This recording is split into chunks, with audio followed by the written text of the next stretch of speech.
Jorge Luis Borges was a brilliant Argentinian writer, a giant in his field and important for the development of magic realism in Latin American literature.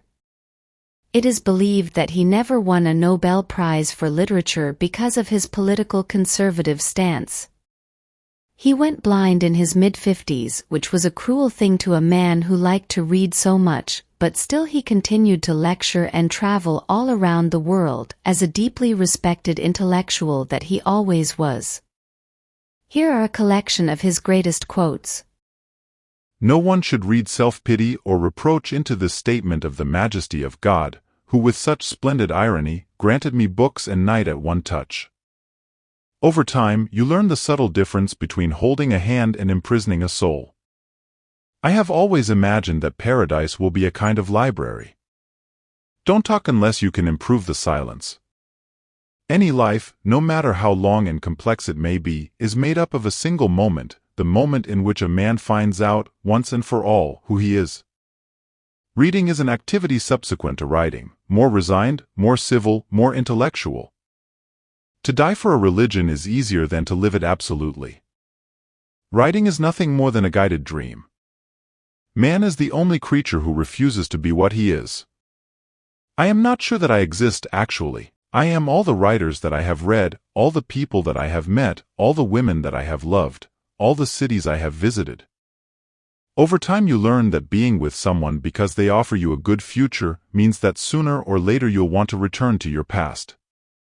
The truth is that we live out our lives putting off all that can be put off. Perhaps we all know deep down that we are immortal and that sooner or later all men will do and know all things. There is no such thing as a moral or an immoral book. Books are well written or badly written, that is all. There is no refuge from memory and remorse in this world. The spirits of our foolish deeds haunt us, with or without repentance. To be immortal is commonplace. Except for man, all creatures are immortal, for they are ignorant of death. Let others pride themselves about how many pages they have written. I'd rather boast about the ones I've read. I cannot sleep unless I am surrounded by books. Over time you comprehend that only who is capable of loving you with your flaws, with no intention of changing you, can bring you all happiness. What we do in dreams we also do when we are awake. We invent and fabricate the person with whom we associate, and immediately forget we have done so. The task of art is to transform what is continuously happening to us, to transform all these things into symbols, into music, into something which can last in man's memory. That is our duty. A writer, or any man, must believe that whatever happens to him is an instrument. Everything has been given for an end. This is even stronger in the case of the artist. Everything that happens, including humiliations, embarrassments, misfortunes, all has been given like clay, like material for one's art. One must accept it. To read is to cover one's face, to write is to show it. Over time you learn that if you are with a person only to accompany your own solitude, irremediably you'll end up wishing not to see them again. Nothing is built on stone, all is built on sand, but we must build as if the sand were stone. The flattery of posterity is not worth much more than contemporary flattery, which is worth nothing. To fall in love is to create a religion that has a fallible God. Being with you and not being with you is the only way I have to measure time. So plant your own gardens and decorate your own soul, instead of waiting for someone to bring you flowers. When writers die they become books, which is, after all, not too bad an incarnation.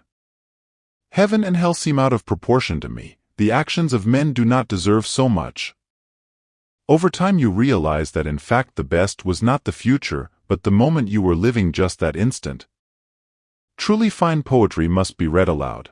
A good poem does not allow itself to be read in a low voice or silently. If we can read it silently, it is not a valid poem. A poem demands pronunciation. Poetry always remembers that it was an oral art before it was a written art. It remembers that it was first song. Many people are in favor of dictatorships because they allow them to avoid thinking for themselves. Everything is presented to them ready-made. Doubt is one of the names of intelligence. I think of reading a book as no less an experience than traveling or falling in love. Truth never penetrates an unwilling mind. What you really value is what you miss, not what you have. The tango is a direct expression of something that poets have often tried to state in words, the belief that a fight may be a celebration. Over time you comprehend that rushing things or forcing them to happen causes the finale to be different from expected. The future has no other reality than as present hope, and the past is no more than present memory. Being an agnostic means all things are possible, even God, even the Holy Trinity. This world is so strange that anything may happen or may not happen. Being an agnostic makes me live in a larger, a more fantastic kind of world, almost uncanny. It makes me more tolerant. In my next life I will try to commit more errors. The book is an extension of memory and imagination.